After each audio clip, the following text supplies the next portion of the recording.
Je continue sur le pourquoi de cette chaîne.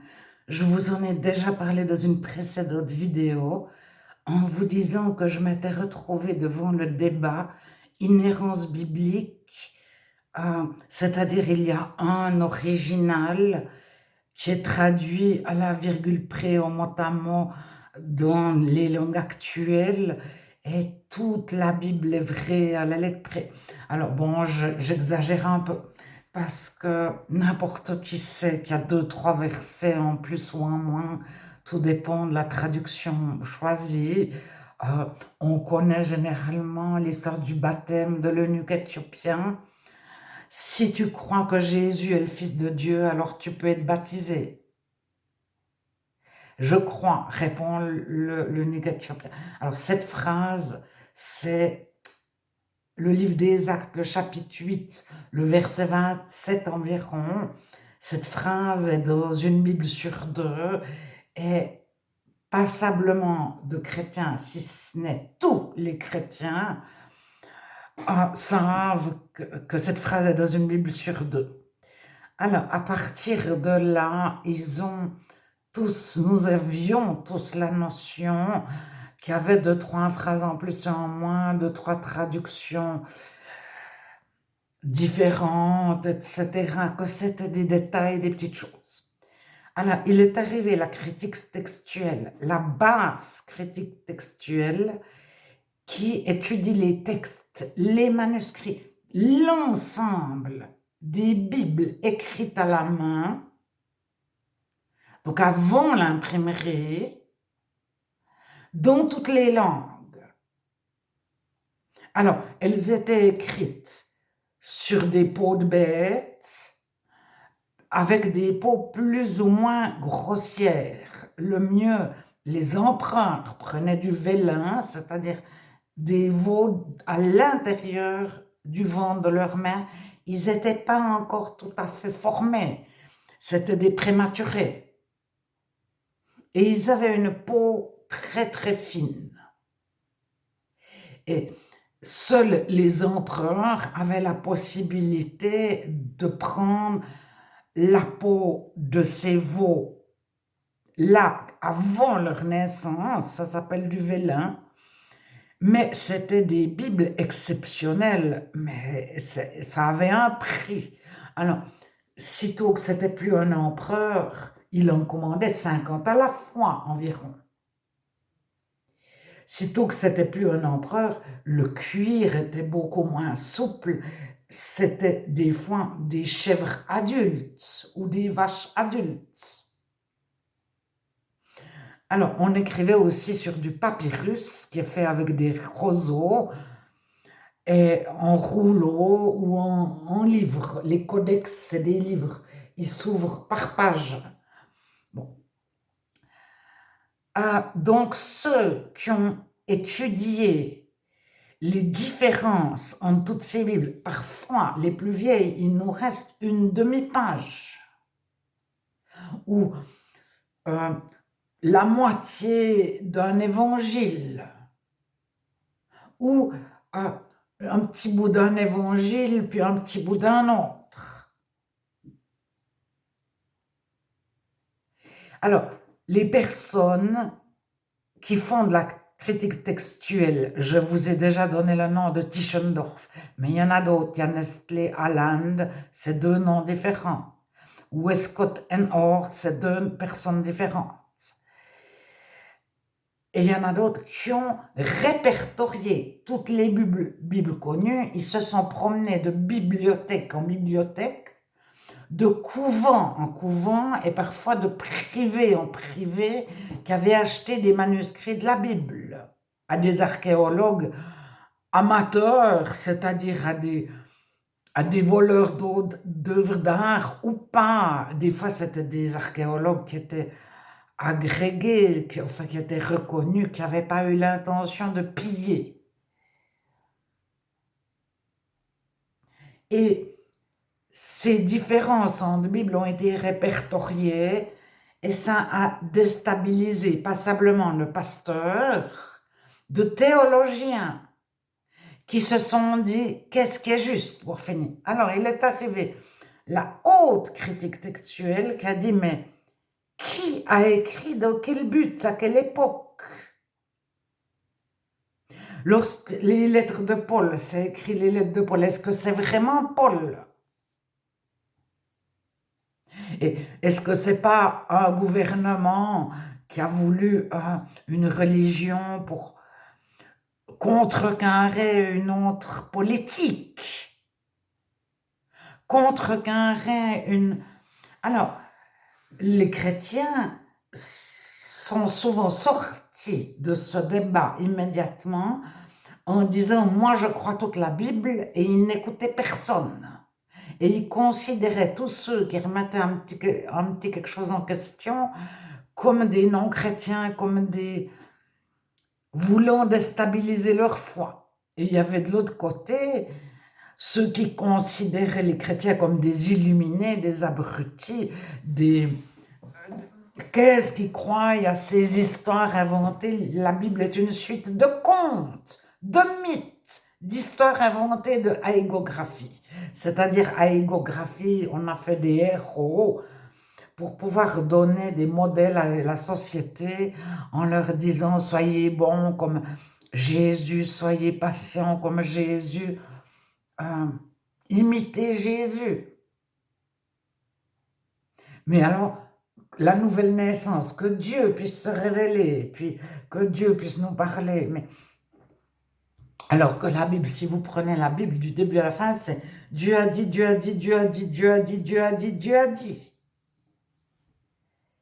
Alors à un moment donné, ceux qui pensent qu'éventuellement Dieu pourrait dire sont des mystiques, des illuminés, etc., des pentecôtistes. Et donc je me suis retrouvée dans ce débat et je m'accrochais à tout ce que Dieu m'avait dit, tout ce que j'avais vécu depuis mes 5 ans. Et à un moment donné, est-ce que c'était mon imagination? J'ai un tout petit peu étudié la psy suffisamment pour savoir qu'on peut avoir une grande imagination, on peut même avoir conscience d'une présence. Il y a eu des tests scientifiques qui ont été faits à des personnes, on leur mettait des électrodes sur leur cerveau, etc. Et je ne sais plus l'expérience, je pourrais peut-être vous la retrouver, elle doit être sur Internet. Et à un moment donné, les personnes ont dit « je pensais que quelqu'un était derrière moi ».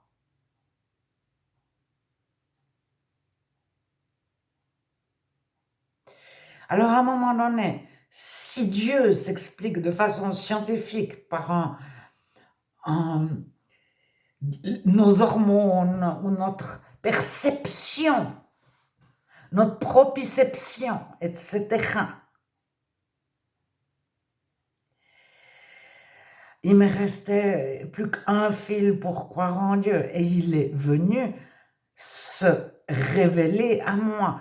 Et ça, c'est pas de la perception, de la propriception, etc. Alors, c'est lui aussi qui m'avait dit, va lire ta Bible, parce que je lisais des tas de livres chrétiens, mais pas la Bible, comme beaucoup. J'avais 5 livres sur ma table de nuit, c'est-à-dire j'en avais 1 ou 2 et la Bible. Et au moment où il m'a dit de lire la Bible, j'ai reçu des livres, mais des livres chrétiens, et je me disais, tu lis la Bible, après tu liras les livres chrétiens. Mais la difficulté que j'ai eue à lire la Bible, alors, à un moment donné, j'ai aussi cru à cause de l'opposition. Mais j'avais une telle opposition à ce que je sois chrétienne, à ce que je lise la Bible. Alors, je l'ai relue, puis quand je la relis, Dieu me montre, tiens, il y a des coupures de texte, il y a des choses impossibles. Alors, je vous ai fait des sujets, combien d'apôtres, combien de commandements, maintenant combien de dons ministères. Alors, en même temps, je ne voulais pas perdre mes frères et sœurs qui sont vraiment chrétiens. perdre.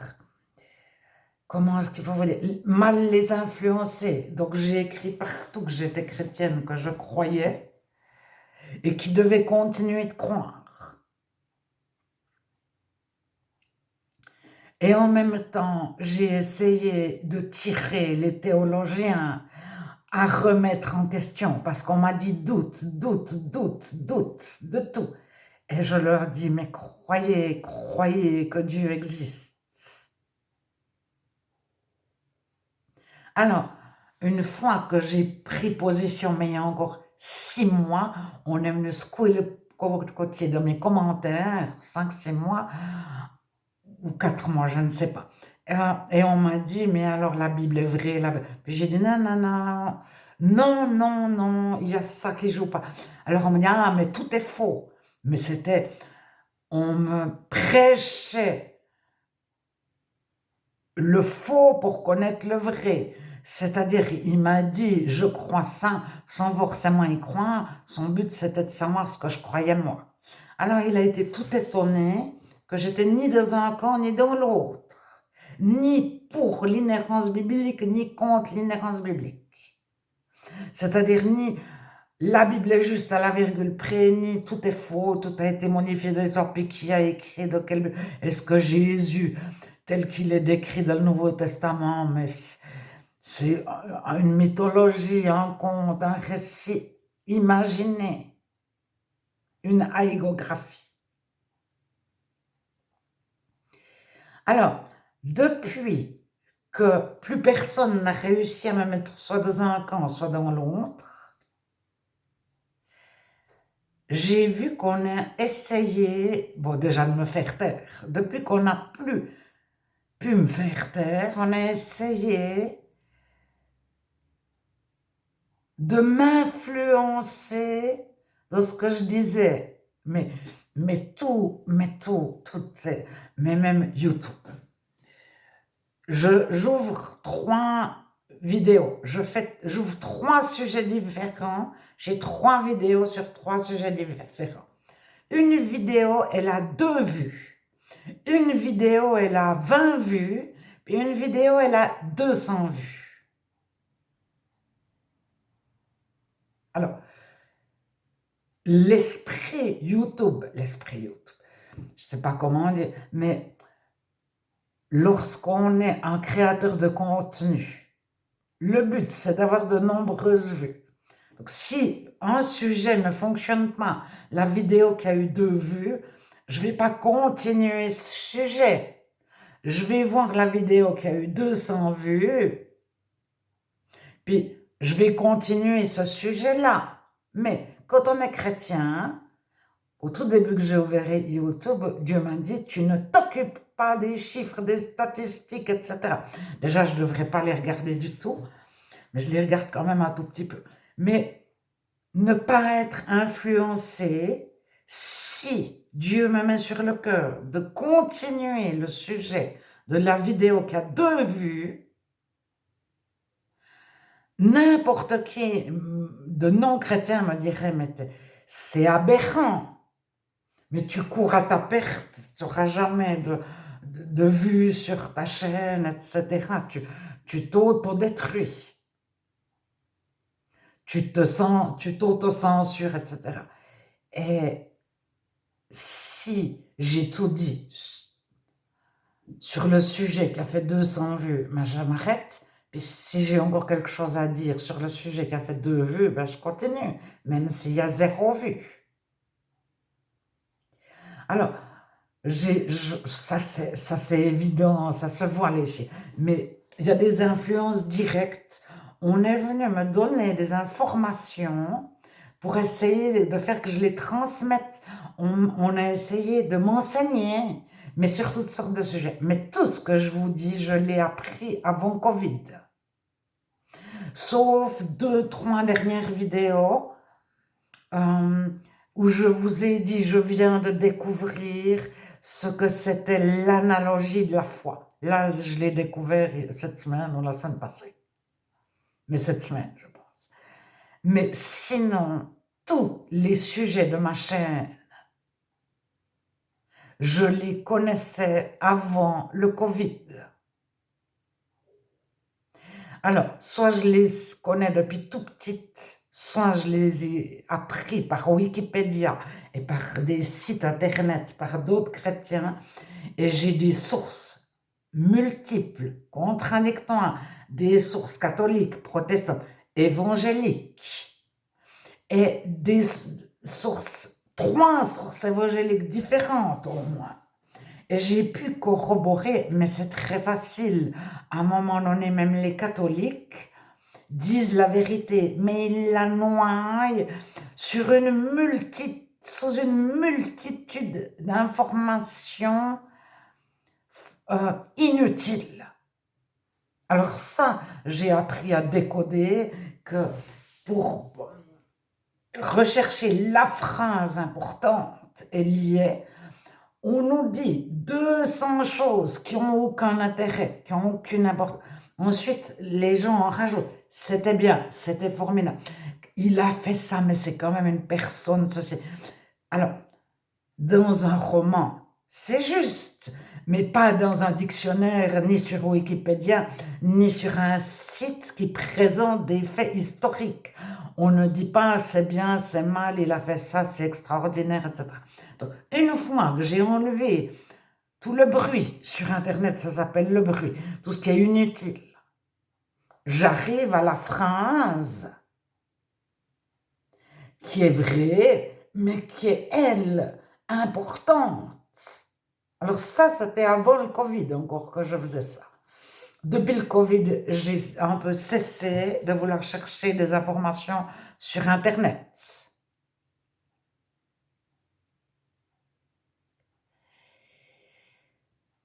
Parce que les sites que je suivais ont été grandement influencés et se sont mis à dire des choses, que ce soit des sites qui traduisaient ce que disaient des Charles Spurgeon, que tout le monde connaît, ou des George Muller. Tout à coup, Charles Spurgeon, on lui faisait dire des choses qu'il est impossible qu'il ait dites. Et je ne connais pas tellement ce qu'il a dit, je n'ai pas tellement lu, mais rien que de voir les titres, la grâce, la grâce, la grâce, et puis tout à coup, faites pénitence. Donc c'est une contradiction énorme. Et j'avais dit à la personne, c'est impossible que Charles Spurgeon ait parlé de pénitence, il n'a pas pu utiliser ce terme. Quel terme anglais es-tu en train de traduire en français? C'est faux. Alors la personne m'a dit, c'est pas moi, moi je fais que de lire, je suis le lecteur, etc., etc. Alors c'était avant l'IA, l'arrivée des IA. Maintenant, j'ai un peu cuisiné les IA, enfin l'IA que Google nous présente. Et alors, j'y ai donné 2-3 versets bibliques dans un chapitre. Alors, elle connaissait tous les versets bibliques de ce chapitre-là, mais elle n'a absolument pas voulu me donner un des versets de ce chapitre. C'était juger. Et je lui ai dit, mais au verset, je pose 17 ou 24, je pense, il y a jugé, il y a jugé. Alors, elle a supprimé absolument tous les versets, puis elle a donné des commentaires sans dire du tout ça se rapporte à tel verset. Je peux vous dire, c'est 1 Corinthiens 14, le prophète édifie, exhorte, encourage. Et encourage est traduit parfois par console. Mais édifie, exhorte, encourage, console, c'est 3 mots grecs différents. Puis, tout en bas, au verset 31, 32, il instruit. Et au milieu, si tous prophétisent, les non-chrétiens sont jugés par tous ceux qui prophétisent et sont convaincus. Et j'ai mis voilà ce que fait le prophète dans 1 Corinthiens 14. Donc les 3 mots que je vous ai dit, édifier, exhorter, encourager, consoler. Édifier, exhorter, encourager, consoler, c'est un seul. Instruire, et puis j'ai mis juger et convaincre. C'est le verset 24. Et il n'a jamais voulu me faire passer le verbe juger. Alors, il connaissait ce chapitre par cœur, cette IA m'a balancé, oui, oui, oui. Alors déjà, le prophète instruit, il voulait me dire qu'il y avait le prophète, qui a un titre de prophète, qui instruit et qui édifie, et puis ceux qui prophétisent, qui sont des chrétiens lambda, ils consolent, ils encouragent. Et il voulait absolument me faire dire qu'il y avait 2 choses, les chrétiens lambda et puis le prophète, qui a vraiment le statut et le titre de prophète. Et j'ai tout dit que c'était pas ça dans 1 Corinthiens 14. Il a admis. Mais alors, jusqu'à ce qu'ils me mettent, les chrétiens peuvent tous prophétiser et tous jugent, il avait été entraîné à bannir le verbe juger. Ça se voyait. Alors maintenant, je pense qu'il sait même qui j'étais, en tout cas que j'étais une femme, parce qu'au milieu, il m'a dit les femmes se taisent et puis elles parlent à la maison. Donc j'avais rien à faire sur Internet. Et puis une autre fois, il m'a dit c'est les spécialistes qui s'y connaissent, etc. Voilà. Mais c'est aussi pour parler de l'information. Lorsqu'on ne se tait pas, nous sommes influencés. Alors j'ai déjà vu que je devais me retenir de dire des choses parce que je me disais, mais d'où est-ce que tu as cette information? Pourquoi tu souhaites dire ça? Et ce n'était pas Dieu qui me conduisait à parler, pas du tout. Alors bon, c'est très simple. Quand c'est pas Dieu, il y a de l'ironie, il y a de l'orgueil, il y a des choses comme les non-fruits de l'esprit. Il y a de l'impatience. On doit le dire. Bon, ça c'est une chose. Maintenant, il y a des chrétiens très très bien, en qui nous avons entièrement confiance, qui soudain sortent quelque chose d'absolument faux, mais si on ne sait pas que c'est faux, on va aller le redire plus loin. Donc, au départ, j'étais influencée par des loups, par des non-chrétiens, je le voyais, c'était évident, qui venaient pour essayer de me donner des sujets ou pour que je n'écrive pas sur certains sujets ou pour me faire perdre du temps. Ça, j'en ai eu, j'avais un sujet en quelques lignes. Ils ont voulu que mon sujet devienne tellement long que personne ne puisse le lire, voir, enfin, ils ont essayé de le noyer sous une tonne d'informations, sous une multitude d'informations totalement inutiles, secondaires. Alors, toutes ces expériences m'ont permis de faire un tri. Je n'écoute pas, bien que j'essaie de prendre la phrase parmi tout ce qu'on me dit qui pourrait être intéressant. Alors maintenant, je vois qu'il y a des chrétiens en qui j'ai une totale confiance, qui, lorsqu'ils parlent, ils sont vraiment conduits par Dieu, mais soudain, ils nous donnent une information qui est totalement fausse parce qu'ils ont reçu une information et ils ont pensé que l'information provenait d'une personne de confiance, donc ils la transmettent. Et à un moment donné, si les 6 chrétiens en qui nous avons confiance, nous disent les 6 la même chose fausse, eh bien, on va penser que c'est juste. Et c'est pour ça que dans la Bible, c'est écrit en long, en large, ne place pas ta confiance en l'homme. Place ta confiance en Dieu.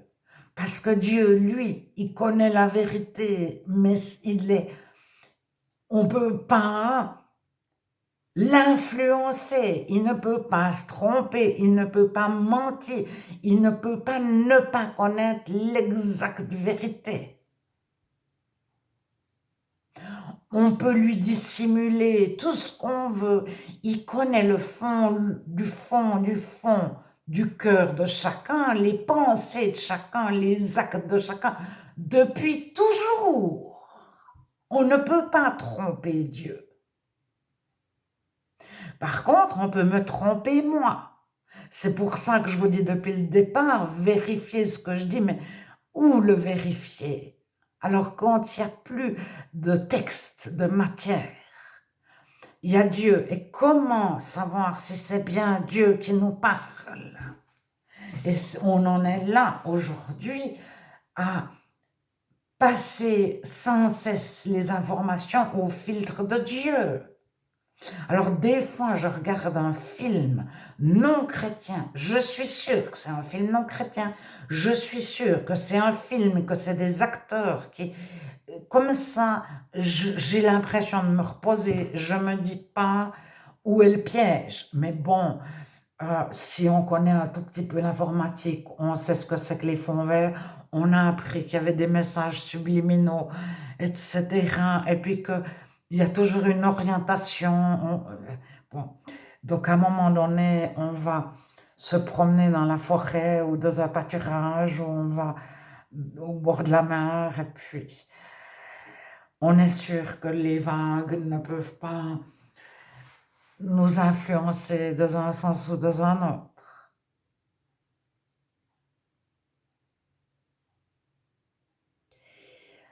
Alors,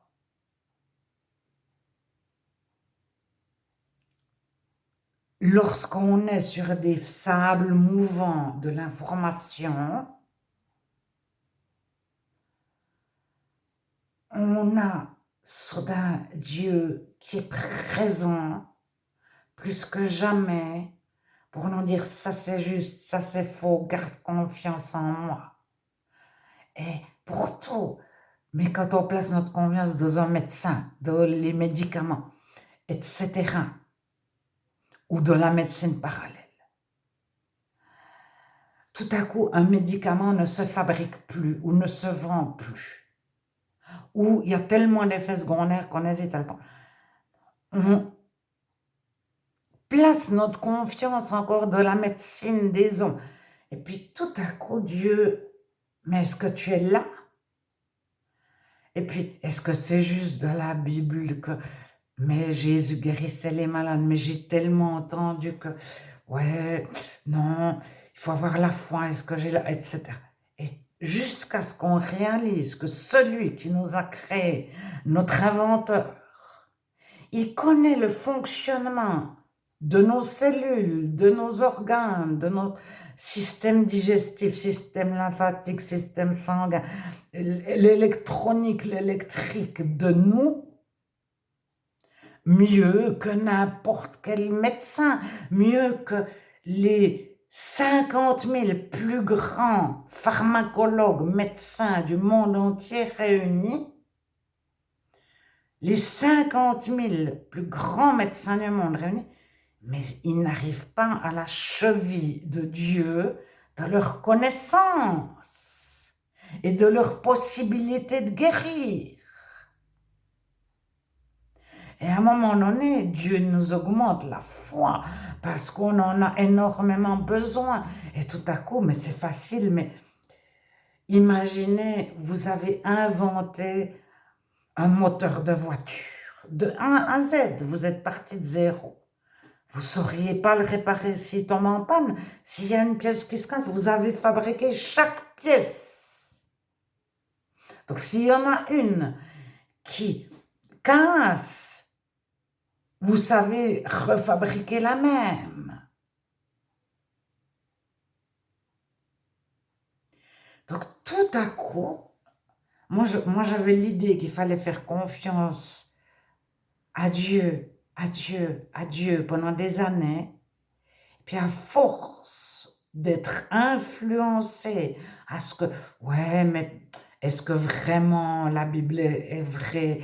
Ouais, mais ces histoires de guérison, c'était avant. Mais tu vois, il y a deux sortes de chrétiens. Il y a les chrétiens rationnels qui sont pas pentecôtistes, pas illuminés, pas, etc.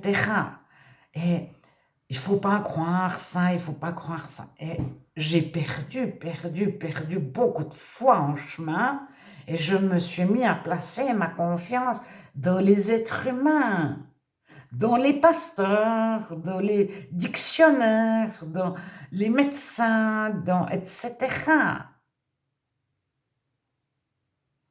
Et tout à coup, je retrouve que celui qui nous a inventés, qui a tout imaginé,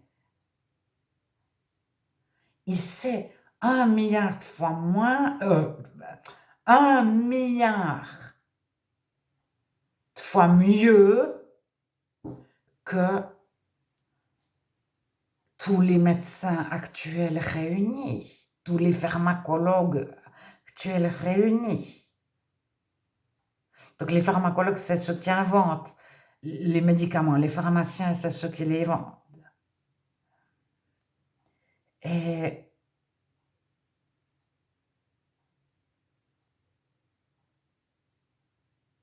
plus j'avance de des mouvants de l'information, plus ma foi a augmenté. C'est-à-dire, plus Dieu s'est approché de moi, fais-moi confiance. Et puis, c'est comme s'il y avait un pont absolument indestructible. Et c'est ça, Dieu nous fait passer par l'épreuve de la foi. Après avoir souffert un peu de temps, il vous rendra inébranlable. Et on devient inébranlable aux influences. Et des fois, je me dis, mais si demain, j'ai 20 000 personnes qui regardent une vidéo en 5 minutes, est-ce que ça ne va pas m'influencer? Alors, j'apprends à ne pas être influencé entre 2 vues et 200 vues.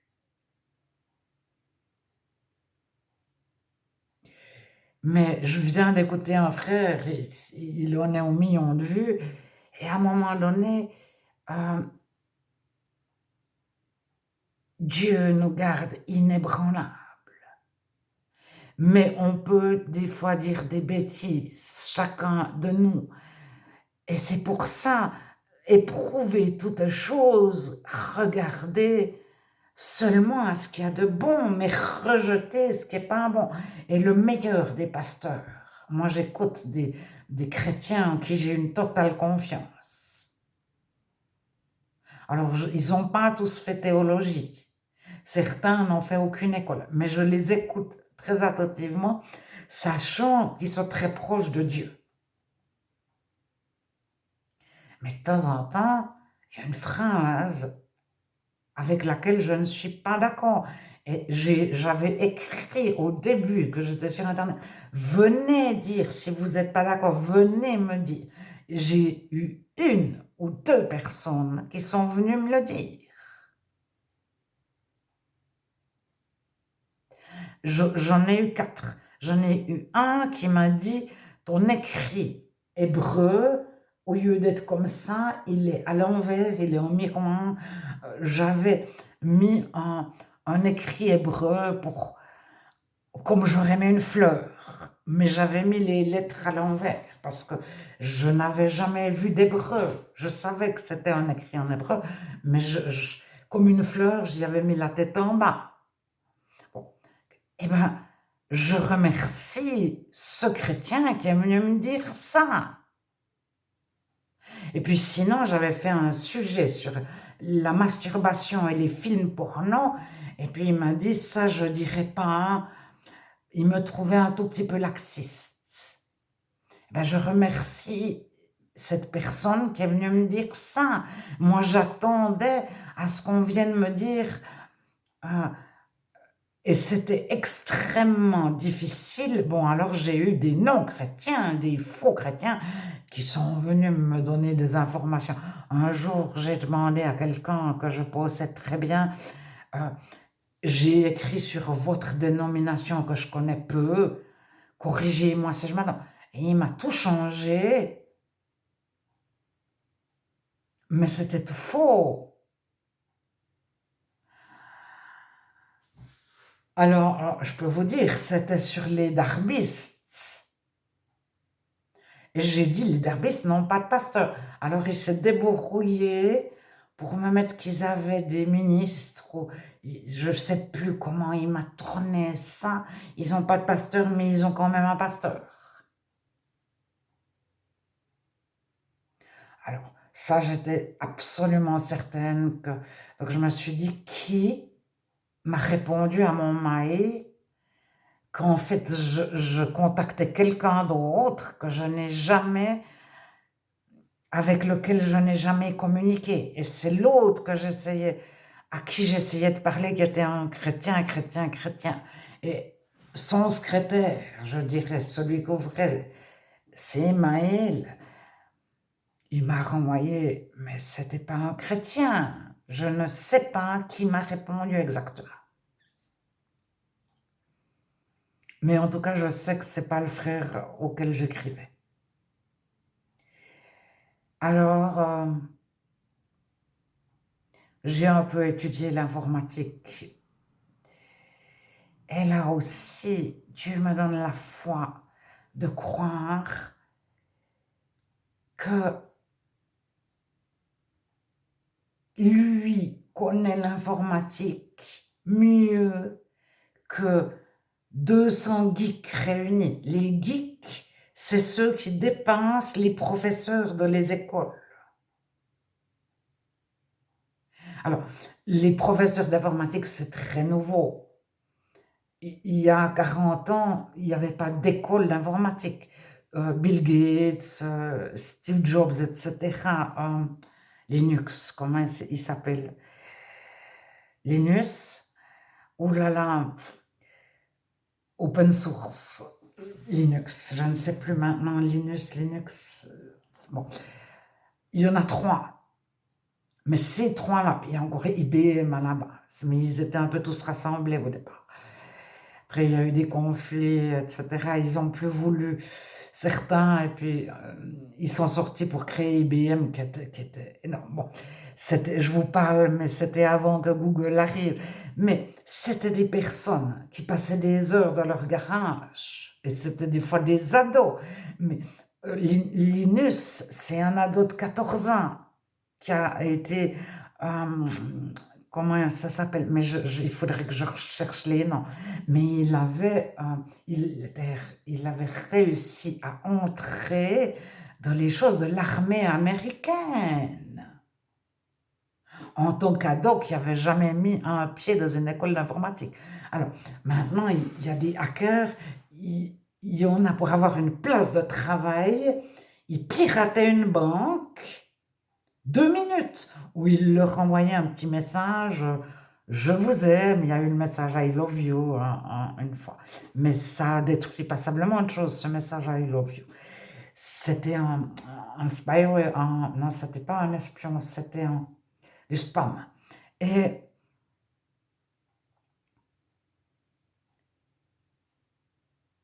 ceux qui sont très doués pour faire des choses, qui gagnent leur vie maintenant, mais c'est ceux qui arrivent à hacker les bases de données militaires d'un pays à l'autre, les choses sensibles, les choses présidentielles, les banques, etc. Alors, une banque, elle a 10 ingénieurs pour se protéger. Alors, nous tous, on a 0 ingénieur pour protéger notre téléphone ou notre ordinateur. Alors, à un moment donné, je tremblais devant les avancées de l'informatique. Et Dieu me dit, qu'il sait mieux l'informatique que le plus grand des geeks